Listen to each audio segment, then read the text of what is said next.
ఏం చేస్తుంటారండి? నేను టాపీ వర్కర్‌నండి. ఆ! ఓకే అండి. ఇప్పుడు జగన్మోహన్ రెడ్డి గారు ఎక్కిన తర్వాత మీకు పనులు ఎలాగుంటున్నాయి? అస్సలు పనులు ఉండట్లేదండి. 12 వరకు కూడా ఉండి చాలా బాధలు పడిపోతున్నామండి. మరి 12కి ఇంటికి వెళ్తుంటే ఆడవాళ్ళు కూడా చాలా బాధపడుతున్నారండి. కనీసం 100, 150 రూపాయలని తెస్తే కూరగాయలు కూడా ఉల్లిపాయలు కూడా 80 రూపాయలు అయిపోయినాయిరా బాబు ఈ 4, 5 రోజులు అని బాధపడుతుంటే నిన్న పావు కేజీ అండి 16 రూపాయలకి కొన్నానండి. కళ్ళం నీళ్ళు వచ్చినాయండి, 3 పాయలు వచ్చినాయండి రైతు బజార్లో. అవి పట్టుకెళ్ళి ఇల్లు ఇచ్చానండి 10 రూపాయలు. ఒక 50 రూపాయలు పన్ను తగిలిందండి నిన్న. ఆ 50 రూపాయలు పట్టుకెళ్ళండి బెండకాయలు అయ్యండి సిగ్గు చచ్చిపోతున్నామండి. ఇసుక విపరీతంగా రేట్లు పెరిగినాయి అని అంటున్నారు. ఇప్పుడు చంద్రబాబు నాయుడు గారు ఉండేటప్పుడు తక్కువ ధరకు వచ్చేదా? జగన్మోహన్ రెడ్డి గారు వచ్చిన తర్వాత తక్కువ ధరకు వస్తుందా మీకు ఇసుక? చంద్రబాబు నాయుడు గారు ఉన్నప్పుడు ఇసుక తక్కువేనండి. చంద్రబాబు నాయుడు గారు ఇసుక ఎప్పుడు ఆపలేదండి, గోదావరి ఇసుక. మరి జగన్మోహన్ రెడ్డి గారు వచ్చేటప్పుడు మొన్న 3 నెలలు ఆఫ్ చేసాడండి. తర్వాత ఇప్పుడు మళ్ళీ ప్రస్తుతానికి 3 నెలలు అయిపోయిందండి జగన్మోహన్ గారు వచ్చాక. మరి ఇసుక లేకపోతే అండి ఈ తాపీ వర్కర్స్ ఉన్నాయని చెప్పి బోల్డ్ వర్కర్స్ ఉంటాయండి. మెయిన్ మా తాపీ వర్క్ ఉంటాయండి, మెటీరియల్స్ చేసుకున్న బోల్డ్ వర్కర్ అండి. ఎలక్ట్రిషియన్ అవ్వచ్చు, ఓ పాలిసర్ అవ్వచ్చు, బోల్డ్ రకరకాల వ్యవస్థ ఉందండి. మాది ముందు మేము తాపీ వేస్తండి. ఈ ఇసుకను వదలమని మేము అంటున్నామండి, ఆయన వదులుతలేదండి. ఇప్పుడు నిన్న చంద్రబాబు నాయుడు గారి మీద ఈ ఇసుక సంబంధించిన మాఫియా అనే కేసు స్కామ్ పెట్టి ఆయనకి మళ్ళీ ఒక కొత్త కేసు పెట్టారు. చింతలేని ప్రభాకర్ గారి మీద, చంద్రబాబు నాయుడు గారి మీద, పెద్దల సుజాత గారి పేరు మీద.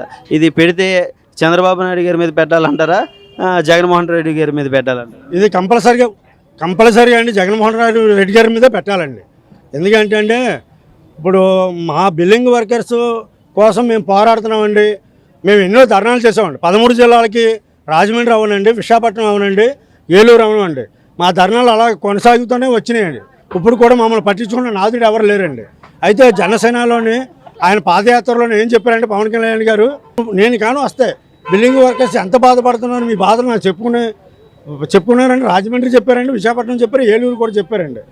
దాన్ని బట్టి అలాగండి మీరు ఎవరు వచ్చినా మాకు మటుకు చెయ్యండి. అదండి చంద్రబాబు నాయుడు గారు వచ్చినా మీరు వచ్చినా మాకు చేస్తారని మాకు నమ్మకం ఉందని మేము చెప్పాము సార్. ఇప్పుడు అలాగే మద్యం విషయంలోనూ కూడా రాష్ట్రంలోని విపరీతమైన మద్యం ధరలు పెరిగాయి, క్వాలిటీ కూడా తక్కువ ఉంటుంది. కానీ జగన్మోహన్ రెడ్డి గారు అధికారంలో రావడానికి ముఖ్యంగా ముందు ఆయన ఇచ్చిన హామీ పూర్తిగా మద్యపాన నిషేధం చేస్తా అన్నాడు. అది జరిగిందంటారా? మద్యం క్వాలిటీ ఉందంటారా? అస్సలు జరగలేదండి. చంద్రబాబు నాయుడు గారు ఉన్నప్పుడు అండి 55-60 రూపాయలు ఉండేదండి ఆయన ఉన్నప్పుడు, చీప్ అండి. ఇప్పుడు ఈయన వచ్చాకండి 130 రూపాయలు చేశాడండి. ఫస్ట్ 120 చేశాడు, తర్వాత 130 అయిపోయిందండి, తర్వాత 140, 200 చేశారండి. ఎందుకంటే ఆయన సొంత లెక్కర్స్ కాబట్టి ఆయన ఎవరు అడగలేరు కాబట్టి ఓన్లీ ప్లాస్టిక్ కాయల మీద లేబుల్ అందించేసి చేస్తున్నాడండి. ఆయన చంద్రబాబు నాయుడు గారు ఉన్నప్పుడు మంచి క్వాలిటీ ఇచ్చేవాడు. మీకు కష్టపడిన కొద్ది ముద్ద వెళ్ళేది, ఆ ముద్ద కూడా వెళ్తలేదండి. చాలామంది యువకులు కూడా చచ్చిపోయారు ఈ 130 రూపాయలు తాగి. చాలామంది నన్ను చూస్తా ఒక 50 మంది దాకా చచ్చిపోయారు సార్. అన్ని రకాలుగా పెంచేశాడండి ఆయన. అది చెప్పింది ఒకటి చేసింది ఒకటి చేస్తాడండి ఆయన జగన్మోహన్ రెడ్డి. రాష్ట్రంలో అలాగే మీకు కూలీలు పెరిగినాయి అంటున్నారు. అలాగే కూలీలు పెరగడం వల్ల మీకు ఎంతవరకు లాభసాటిగా ఉంది? కూళ్ళు అంటే ఉందండి, ఇప్పుడు ఆయన ఉన్నప్పుడు కూడా 500 ఉండేది. చంద్రబాబు నాయుడు గారు ఉన్నప్పుడు 350, 400 కూడా వెళ్ళేవాళ్ళండి. చక్కగా 200, 150 రూపాయలు భారీ చేతిలో పెట్టేవాళ్ళండి. ఈయన వచ్చాకండి ఒక 100 రూపాయలు కూడా ఇంట్లో ఇస్తలేదండి, పనులు లేకండి. ఇసుక ఆఫ్ చేస్తాడు. ఈ ఇసుకని మేము ఆపాలన్నాడు. ఇప్పుడు ఎడ్ల బలికి ఆన్లైన్ ఇచ్చాడండి. ఆ ఇడ్ల బళ్ళు కూడా పాపం మోట్ల గోళ్ళు కూడా ఏం ఆస్తలేదండి. తెంగనమూడి వాళ్ళు కూడా నాకు 10 మంది చెప్పారండి ఇసుక ఎడ్ల బళ్ళు వాళ్ళు. మరి మాది కూడా ఇదండి ఆన్లైన్ పెట్టాడు. అవి కూడా మేము నమ్మాము. మేము ఏదో 4-3 మెట్లు వస్తాయండి ఆ ఇసుక వేస్తే ఆ బండికి, ఆ ఎడ్ల బండికి. అవి కూడా ఆఫ్ చేశారు సార్. ఇప్పుడు నిత్యావసర సరుకులు పెరిగినాయి, మీకు బతకడం ఎంతవరకు సాధ్యం అవుతుంది? నిత్యావసర వస్తువులు బతకడానికి ఇప్పుడు పనులు కూడా ఉండలేదండి. ఎవరిని అడగాలండి సార్? ఎవరిని అడగాలి చెప్పండి? ఎవరిని అడిగితే ఎవరిస్తారండి? ఇంటి పక్క వాళ్ళని అడిగితే ఒక 10 రూపాయలు లేవని అంటున్నారండి. అలాంటప్పుడు భార్యకి పిల్లల్ని ఎలా పోషించుకుంటారండి ఈ వర్కర్స్ చెప్పండి? ఇప్పుడు మాకు ఉన్నది ఒకటండి, బిల్డింగ్ వర్కర్స్ 13 జిల్లాలు చేసుకుంటూనే వచ్చామండి. ఇంకా మాకు కూడా ఇసుకు వచ్చిందండి. మమ్మల్ని ఎవరు పట్టించుకుంటే నాదు లేడు.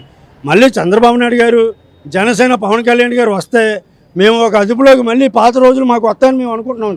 మాకు కావాల్సిందండి మా వర్కర్స్ బాగుపడాలండి. మా వర్కర్స్కి డైలీ పని ఉండాలండి. ఆ ఇసుక వదలమని మేము కోరుకుంటున్నామండి. ఇప్పటికి వచ్చండి ఒక నెల వదిలేడండి, మళ్ళీ 4 నెలలు కట్ చేస్తాడండి. ఫస్ట్ 3 నెలలు జగన్మోహన్ రావు గారు ఇసుక ఆపేస్తాడండి. అంటే మళ్ళీ ఆన్లైన్ పెట్టాడండి. ఆన్లైన్ ఎందుకండి? ఎందుకు ఆ వ్యవస్థ ఆన్లైన్ పెట్టడం ఏంటండి? ప్రతిదీ ఆన్లైనే. చదువు ఉన్నవాడు ఉంటాడు, చదువు లేనివాడు ఉంటాడు. ఆన్లైన్ అది చదువుకోలేనివాడు అంటే మళ్ళీ అండి ఇవన్నీ చెప్పుకుంటూ పోతే బోల్డ్ వస్తాయండి. కరెంటుదేమో మీటర్ అంటాడు. ఆ వ్యాన్ వస్తేమో బియ్యం వ్యాన్ వస్తేమో పని కట్టుకొని ఏమయ్యా నేను పనికి వెళ్తున్నాను, చిన్న పనే కదా అని ఏమో నన్ను లైన్లో నిలబడుతుంది మా ఆవిడ. అదేమో మీటర్ నొక్కితే స్వింగర్ పడదు, స్వింగర్ అయిపోయింది ఇది తాపని చేస్తావు అని ఆ అబ్బాయి అంటాడు కోట కుర్రోడు. అంత మినీ వ్యాన్లో అంత అవసరం అండి ఆయనకి? అన్ని కోట్లు పెట్టి మినీ వ్యాన్లు ఎందుకండి? చెత్త అండి. ఆ చెత్త ఎంత పడుతుందండి మినీ వ్యాన్లో? అది ఫస్ట్ ఏమో టాటర్లు ఉండి, కార్గులు ఉండి, ఐసూర్లు ఉండి, ఒక ట్రిప్పు 2 ట్రిప్పులు లేకపోతే చెత్త పడేసి వచ్చేవారు ఆ డ్రైవర్లు, మున్సిపల్ డ్రైవర్లు. ఈ వ్యాన్లు ఎందుకండి ఇన్ని కోట్లు? చెత్త మీద కూడా పని చేసినట్టున్నారు. చెత్త మీద పన్ను అండి 100 రూపాయలు అండి. మా ఆవిడ 100 రూపాయలు కడుతుందండి. అయితే 100 రూపాయలు అండి చెత్త పన్ను మీద. ఎందుకండి 100 రూపాయలు? హాయిగా చెత్త వస్తే చెత్త ఓడికి వేసుకోవాలి. ఆ 100 రూపాయలు ఈ పనులు లేకపోతే 100 రూపాయలు వాళ్ళు ఎలా కడతారండి చెప్పండి?